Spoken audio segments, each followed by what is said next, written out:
हाँ जी, hello my dear friends, I hope you are doing well. I am Mohit Dhingra. Welcome again to Apex Institute. So Apex Institute ਦੀ online YouTube classes ਦੇ ਵਿੱਚ ਇੱਕ ਵਾਰੀ ਫੇਰ ਤੁਹਾਡਾ ਸਾਰਿਆਂ ਦਾ ਸਵਾਗਤ ਹੈ ਜੀ। ਸੋ ਜਿਵੇਂ ਆਪਾਂ ਨੂੰ ਪਤਾ ਹੈ ਡੇਲੀ ਸ਼ਾਮ ਨੂੰ 4 ਵਜੇ ਆਪਾਂ ਡਿਸਕਸ ਕਰ ਰਹੇ ਹਾਂ ਇੰਪੋਰਟੈਂਟ ਆਪਣੇ MCQ ਸੈਸ਼ਨ ਨੂੰ।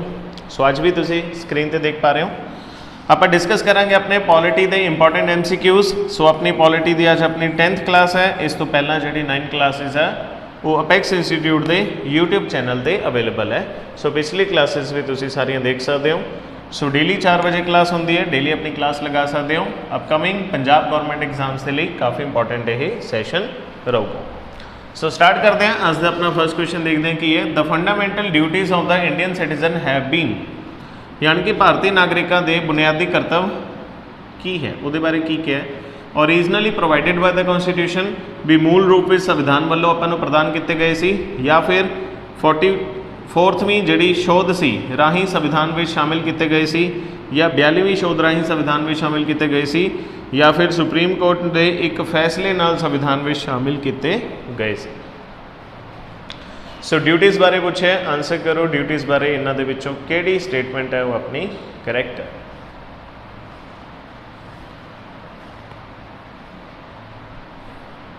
चलो सो आंसर तो सोच लिया होगा। देखो फंडामेंटल ड्यूटीज़ बारे कह रहे हैं, पहली statement originally provided by the constitution एक गलत है, यानी कि जो संविधान बनया उदों अपने संविधान के कोई भी ड्यूटीज़ वगैरह का कंसैप्ट नहीं होंदा सी। सो ड्यूटीज़ नूं बाद दे विच ऐड किया गया सी included in the constitution by 42nd amendment. ठीक है जी। So C option is the correct answer, यानी कि 42वीं शोध जी सी संविधान में करके इनू शामिल किया गया सी 42nd अमेंडमेंट के नाल। तो जी 42nd अमेंडमेंट है कदों होंदी है 1976 के होंदी है 1976। तो अमेंडमेंट बहुत वड्डी होंदी है, इस करके इस अमेंडमेंट को आप होर की बोल दें, इस अमेंडमेंट को आप मिनी कॉन्स्टिट्यूशन भी बोल दें। ये भी आप याद रखना है, जिहदे नाल अपनियां ड्यूटीज़ नूं ऐड कीतियां गईयां। ठीक है जी। सो इंपॉर्टेंट है फंडामेंटल ड्यूटीज़ का जिहड़ा कंसैप्ट है वो आप किहड़ी कंट्री तो लिया सी, रशिया तो लिया सी, जिन्हों आप USSR भी कह दें। टोटल अज अपनी ड्यूटीज़ कितनियां है? सो टोटल अज अपनी ड्यूटीज़ है 11। ठीक है जी। तो ड्यूटीज़ नूं किहड़ी कमेटी की सिफारिश से ऐड किया गया सी? कमेटी का नाम है जी स्वरण सिंह कमेटी। सो स्वरण सिंह कमेटी की रिकमेंडेशनस से फंडामेंटल ड्यूटीज़ का जिहड़ा कंसैप्ट है वो अपने संविधान के विच ऐड किया गया सी। So C option is the correct answer. चलते नैक्सट क्वेश्चन पे। बाकी अमेंडमेंट्स भी देख लो। जी इतने 44th अमेंडमेंट लिखी है 1978 के हुई सी, ये नाल की होया सी राइट टू प्रॉपर्टी नू रिमूव किया गया सी। सो राइट टू प्रॉपर्टी नू की किया गया सी? रिमूव किया गया सी, हटाया गया सी अपने संविधान चो, ये भी याद रखना है। नैक्सट क्वेश्चन देखो। The time taken by the constituent assembly to prepare the Indian constitution was, यानी कि भारतीय संविधान को तैयार करने लई संविधान सभा वालों लगाया गया समा कितना से? ऑप्शन है 3 ईयर 11 मंथ्स, 7 मंथ्स 2 साल 11 महीने 18 दिन, 2 साल 10 महीने 11 दिन, 3 साल 2 महीने 11 दिन 18 दिन 15 दिन। चलो दसो की आंसर होगा। सो इंपॉर्टेंट क्वेश्चन है जी कॉन्स्टिट्यूएंट असैम्बली कॉन्स्टिट्यूएंट असैम्बली संविधान बनाने के लिए कितना टाइम लग गया सर? सो काफ़ी इंपॉर्टेंट क्वेश्चन है जी, बहुत बार आपको एग्जाम के क्वेश्चन पूछा जाता है।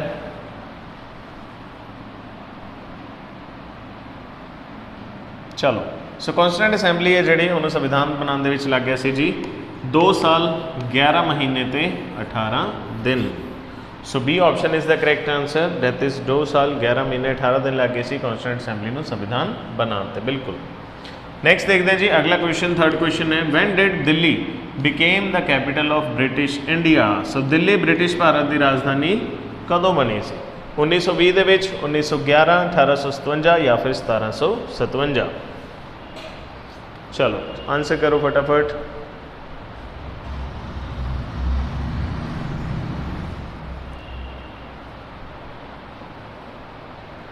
सो दिल्ली ते क्वेश्चन है दिल्ली अपनी ब्रिटिश इंडिया की कैपिटल कदों बनी सी? सो देखते हैं correct answer. So Delhi capital बनी सी ब्रिटिश इंडिया की बनी सी 1911। So B option is the correct answer. 1911 Delhi है जी इंडिया की कैपिटल बनी सी। सो दिल्ली ते अपन होर की क्वेश्चन पूछे जाते हैं। सो दिल्ली नूं आपां बोलते हैं NCT of new Delhi, Delhi नूं NCT ऑफ न्यू दिल्ली भी कहा जाता है। NCT मतलब की है नैशनल कैपिटल टैरेटरी। इस तो इलावा दिल्ली दे विच हुण CM कौन है? अरविंद केजरीवाल CM है। आम आदमी पार्टी की सरकार है इत्थे। दिल्ली नूं होर की आपां बोलते हैं, दिल्ली नूं कहंदे जी city of rallies, city of rallies. तो दिल्ली का जिहड़ा स्टेट एनीमल है वो किहड़ा है? नील गाय। सो इत्थे नील गाय स्टेट एनीमल है दिल्ली का। कैपिटल बनी सी 1911 दे विच। 1920 दे विच की होया सी? 1920 दे विच नॉन कोऑपरेशन मूवमेंट की स्टार्टिंग हुई सी, नॉन कोऑपरेशन मूवमेंट की स्थापना हुई सी गांधी जी वालों। तो दूसरा इंडिया च एक और मूवमेंट स्टार्ट की गई सी जिसका नाम सी खिलाफत मूवमेंट। सो खिलाफत मूवमेंट तो नॉन कोऑपरेशन मूवमेंट दोनों ही इकट्ठियां शुरू हुई सी 1920 दे विच। 1857 की होया सी? रिवोल्ट होया सी जिन्हों आप कहने क्रांति हुई सी, रिवोल्ट ऑफ 1857 जिन्हों first war of Indian independence भी कहा जाता है। तो 1757 की होया सी? इस दिन हुई सी battle of Plassey, very important, Plassey की लड़ाई हुई सी। सो देखो प्लासी की लड़ाई की सी? अंग्रेज़ों की इंडिया च रह के इंडियंस के खिलाफ पहली लड़ाई सी, ठीक है, बैटल ऑफ प्लासी। तो प्लासी की लड़ाई तो 100 साल बाद होंदी है 1857 की क्रांति, यानी कि आप 100 साल ब्रिटिशर्स के जुल्मां नूं सहा तो उस तो बाद आप क्रांति की 100 साल बाद 1857। क्लियर है? नैक्सट देखो fourth question, who is the custodian of Indian constitution. So भारतीय संविधान का रखवाला कौन है? Very important question. ऑप्शंस है president, parliament, council of minister या फिर supreme court.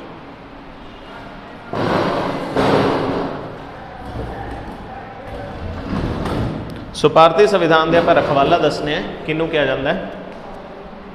Custodian of Indian constitution, president, parliament, council of minister या फिर supreme court. Very important question.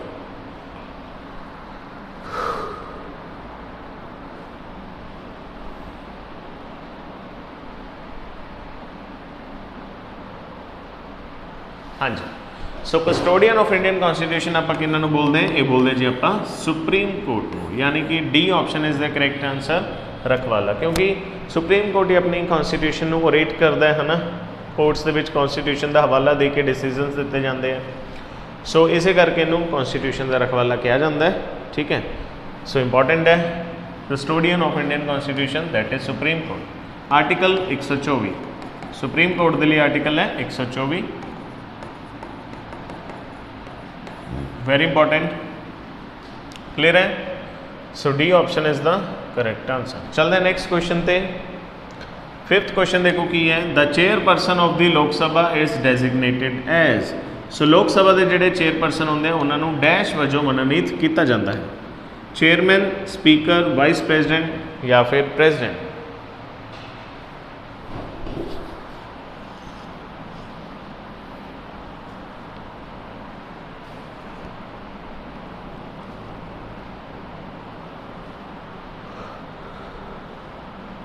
हाँ जी, सो काफ़ी इंपॉर्टेंट क्वेश्चन है जी।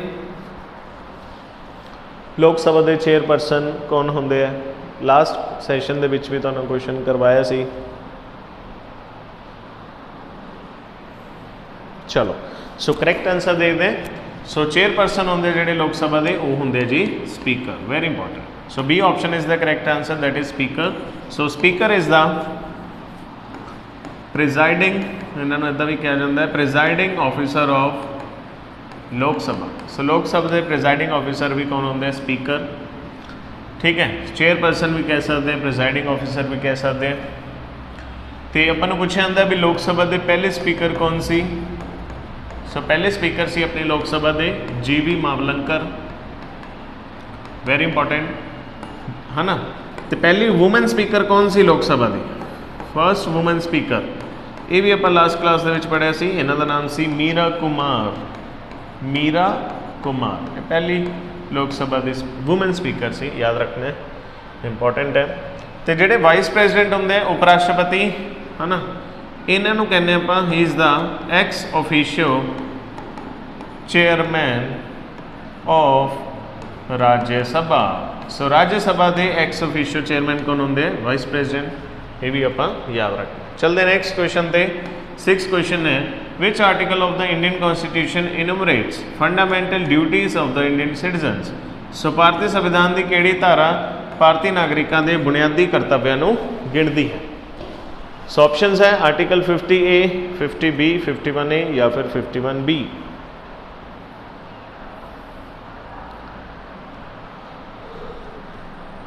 सो सिंपली अपना दसना है अपने फंडामेंटल ड्यूटीज़ के लिए आर्टिकल किहड़ा है।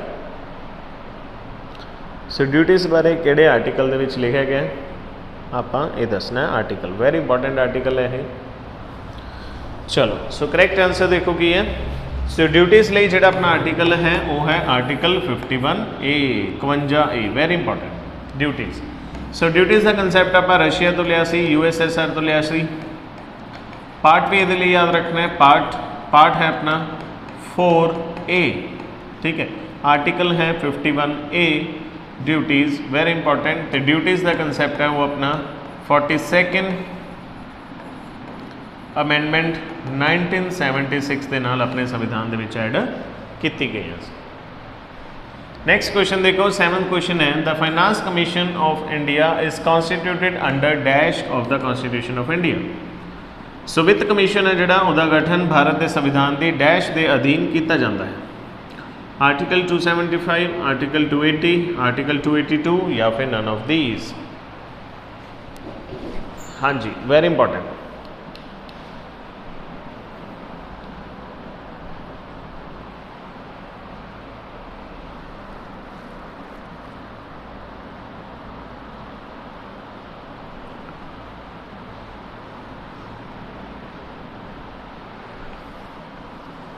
Finance commission. सो कल के सैशन के आप गल की भी जोड़ा फाइनेंस कमीशन है, पब्लिक सर्विस कमीशनस है, ये सारिया कॉन्स्टिट्यूशनल पोस्ट है। इलैक्शन कमीशन है, कॉन्स्टिट्यूशनल पोस्ट है। सो कॉन्स्टिट्यूशन पोस्ट का मतलब कि इन्होंने बारे अपने संविधान च लिखा गया। सो इन्होंने कोई ना कोई आर्टिकल भी होगा। सो देखते हैं फाइनेंस कमीशन किहड़े आर्टिकल के अकॉर्डिंग बनाया गया। ये है जी article 280। So very important article 280 आप याद रखना है। सो ये आर्टिकल्स कुछ काफ़ी इंपॉर्टेंट है जो अपन एग्जाम के पूछे जाते हैं। जिमें कैग है कंट्रोलर एंड ऑडिटर जनरल, ये लिए है आर्टिकल 148। अटॉर्नी जनरल लिए किहड़ा आर्टिकल सी? Attorney general. So attorney general के बारे लिखा गया आर्टिकल 76 के विच। फाइनेंस कमीशन हो गया आर्टिकल 280, ठीक है। Election commission. So election commission बारे अपन किहड़े आर्टिकल्स दस्या गया? यह है अपना आर्टिकल 324, ठीक है। एक है आर्टिकल 256, आर्टिकल 352 सॉरी। ये तीन काफ़ी इंपॉर्टेंट आर्टिकल्स है, पूछे जाते हैं। Article 352, article 352 deals with national emergency.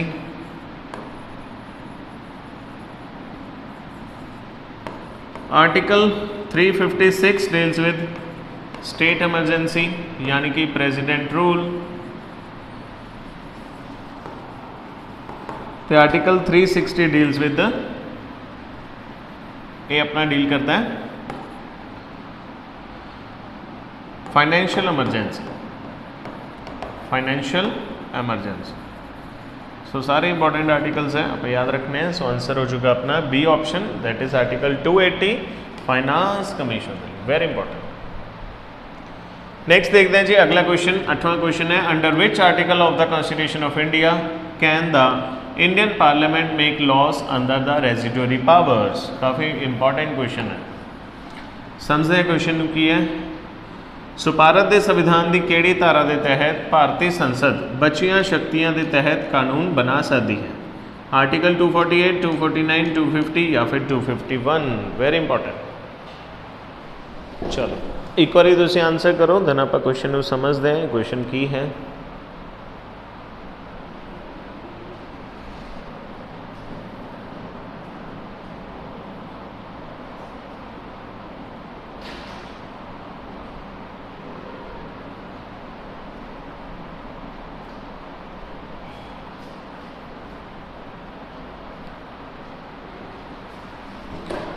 देखो अपने संविधान दे विच 3 लिस्टां बारे गल की गई है। एक है यूनियन लिस्ट, दूसरी है स्टेट लिस्ट, तीसरी है कंकरेंट लिस्ट। सो 3 लिस्ट। सो यूनियन लिस्ट दे विच वो सबजैक्ट्स है जिन्हां दे उत्ते कानून बनाने का अधिकार अपनी सेंट्रल गवर्नमेंट कोल है, यूनियन गवर्नमेंट कोल है। स्टेट लिस्ट दे विच वो सबजैक्ट्स है जिन्हां दे उत्ते कानून बनाने का अधिकार अपने स्टेट गवर्नमेंट्स कोल हुंदा है। तो कंकरेंट लिस्ट के वो सबजैक्ट है जिन्होंने उत्ते कानून बनाने का अधिकार स्टेट प्लस सेंटर दोनों को ही होता है। ठीक है, लेकिन कहते जे मान लो कोई भी सबजैक्ट इदा का बच जाता है जोड़ा किसी भी 3 लिस्टां दे विच कवर नहीं होंदा, सो उन्होंने उत्ते कानून बनाने का अधिकार किहदे कोल है। सो जिन्हों आप कहते हैं पार्लीमेंट की रेजिडुअरी पावर्स है। सो ये पार्लीमेंट ये अधिकार होंदा अपनी पार्लीमेंट को, पहली चीज़। सो पहला आंसर अपने ये हो जाऊगा भी इन्होंने चीज़ों के उत्ते कानून बनाने का अधिकार पार्लीमेंट को होंदा है। ठीक है, सो ये किहड़े आर्टिकल के अकॉर्डिंग इस बारे दस्या गया। सो ये है जी अपना आर्टिकल 248। सो ये option is the correct answer. इस बारे अपन दस्या गया आर्टिकल 248 दे विच। So article 248 is the correct answer, very important.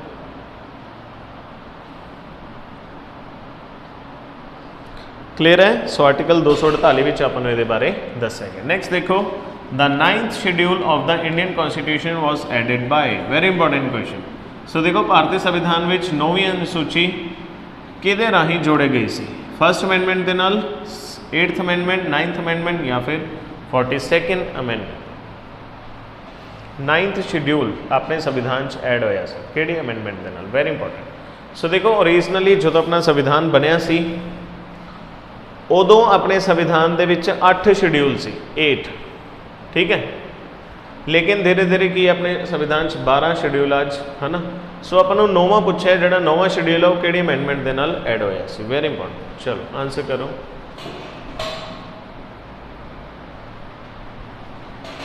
सो जो 9th शेड्यूल है ये अपना ऐड होया सी फर्स्ट अमेंडमेंट के नाल, पहले अमेंडमेंट से अपने संविधान के। So A option is the correct answer, that is first amendment. ये 9th शेड्यूल अपने संविधान के ऐड होया सी।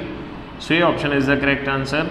बाकी देख लो जी 42nd अमेंडमेंट है, 42nd ये अपने फंडामेंटल ड्यूटीज़ ऐड हुई सी, अपने अधिकार सॉरी अपने कर्तव्य ड्यूटीज़ ऐड हुई सी, फंडामेंटल ड्यूटीज़।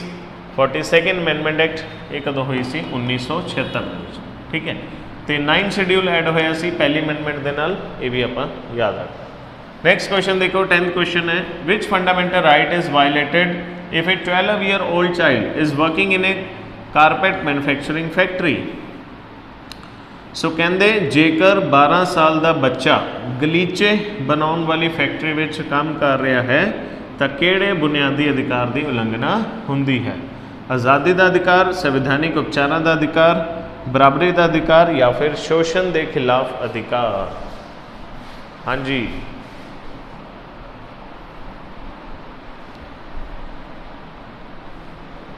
सो वेरी इंपॉर्टेंट क्वेश्चन।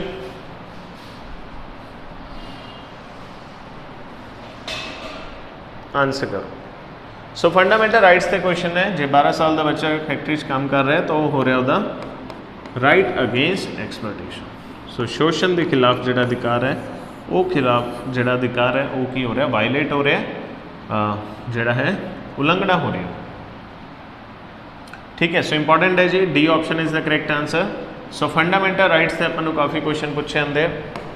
सो फंडामेंटल राइट्स लिए सब तो पहला आप पार्ट याद करांगे। ये पार्ट अपने संविधान के तीसरा आर्टिकल्स याद करांगे। सो आर्टिकल्स है ये आर्टिकल 12 तो लैके 35 तक फंडामेंटल राइट्स लिए। तो फंडामेंटल राइट्स को मैगना कार्टा भी कहा जाता अपने संविधान का, Magna carta of Indian constitution में इनू कहा जाता है फंडामेंटल राइट्स नू। ठीक है, आर्टिकल है 12 तो 35, पार्ट है 3। क्लीयर है फंडामेंटल राइट्स। तो फंडामेंटल राइट्स का कंसैप्ट आप किहड़ी कंट्री तो लिया सी, कंट्री है जी USA। ठीक है, सो सारे इंपॉर्टेंट पॉइंट्स हैं ये आप याद रखने हैं। नेक्स्ट देखो 11th क्वेश्चन है, which is the only union territory which has its own high court. So कहते हैं जो केड़ा केंद्र शासित प्रदेश है जिसकी अपनी हाई कोर्ट है। Puducherry, national capital territory of Delhi, Daman and Diu या फिर दादरा नगर हवेली। चलो सो आंसर करो जी, वेरी इंपॉर्टेंट क्वेश्चन। इकलौती हाई कोर्ट है जिहदी इकलौती यूटी है सॉरी जिहदी खुद की हाई कोर्ट है वो किहड़ी है?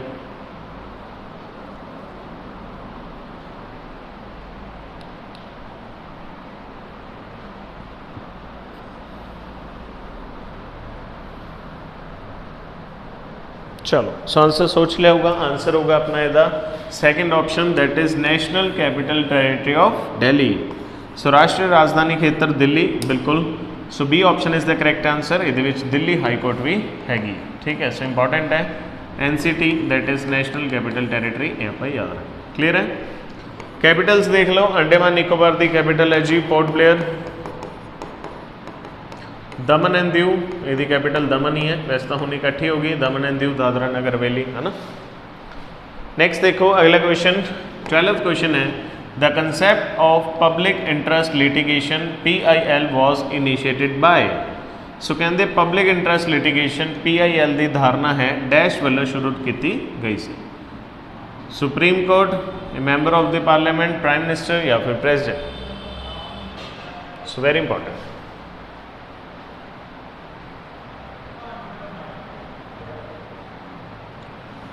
सो पब्लिक इंटरेस्ट लिटिगेशन का कंसैप्ट की है, इन्हों आप जनहित याचिका कह दें। जनहित याचिका। सो जनहित याचिका के तहत है ना कोई आप जो देश नैशनल इंपॉर्टेंस जो चीज़ नैशनल इंपॉर्टेंस लिए जरूरी है वो डायरैक्ट आप सुप्रीम कोर्ट के है ना ये याचिका दायर कर सकते हैं। So A option is the correct answer that is supreme court. So public interest litigation इनू बोलते हैं। PIL कई बार अपन एग्जाम से कली फुल फॉर्म भी पूछ ली जाती है। सो फुल फॉर्म भी याद रखनी है। तो PIL का कंसैप्ट आप कि कंट्री तो लिया सी, ये भी अपन पूछ सकते हैं। सो कंट्री है जी USA। सो USA तो आप होर के लिया सी, USA तो होर आप लिया सीगा fundamental duties. Sorry fundamental rights.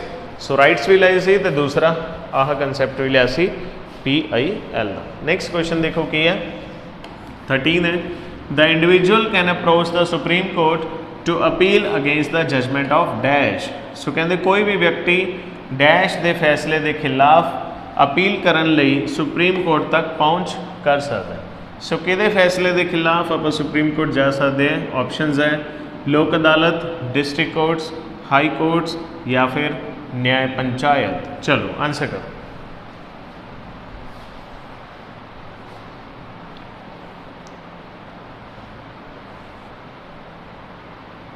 सो वेरी इंपॉर्टेंट। सो देखो आप किदे फैसले के खिलाफ सुप्रीम कोर्ट तक पहुँच कर सकते हैं आप ऑफकोर्स हाई कोर्ट के फैसले के खिलाफ। सो जेकर आपू हाई कोर्ट का फैसला नहीं पसंद आता सो के खिलाफ आप सुप्रीम कोर्ट के भी दोबारा केस कर सकते हैं। क्लीयर है?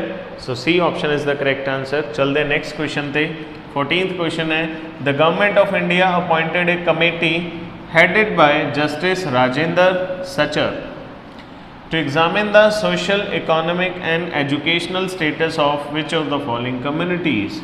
यानी कि कहते भारत सरकार ने हेठ लिखे विचों किहड़े समाज की समाजिक, आर्थिक और विद्यक स्थिति की जांच करने लई जस्टिस राजेंद्र सचर की अगवाई में एक कमेटी नियुक्त की है। मुस्लिम, जैन, सिख या फिर Anglo Indians. Very very important question.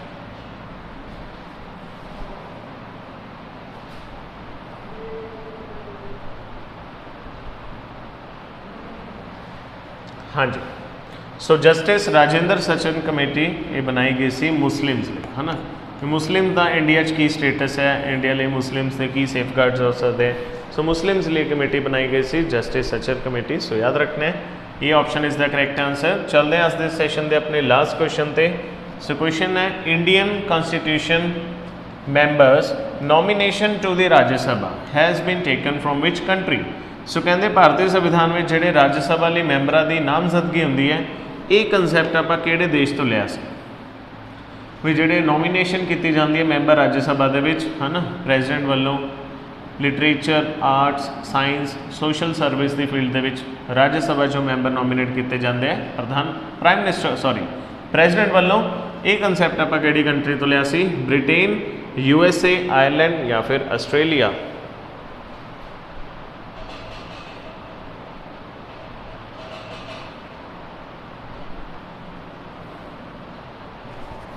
सो काफ़ी इंपॉर्टेंट क्वेश्चन है जी। So member of nomination of member to the Rajya Sabha ये कंसेप्ट आप लिया सी Ireland. So C option is the correct answer, that is Ireland, very important. So Ireland दी capital की है डबलिन, डबलिन। आयरलैंड तो वैसे आप एक चीज़ होर ली सी उसी अपनी DPSP, that is directive principles of state policy.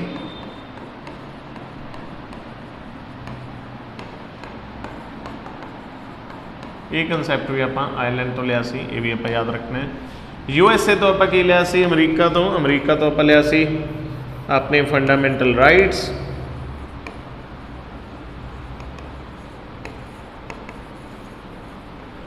Britain तो आप लिया सी जी सिंगल सिटीजनशिप का कंसैप्ट, सिंगल सिटीजनशिप का कंसैप्ट। आस्ट्रेलिया तो आप लिया सी कंकरेंट लिस्ट का कंसैप्ट, कंकरेंट लिस्ट का कंसैप्ट, ठीक है। सो ये सारे सोर्सेज भी आप याद रखें, क्लियर है।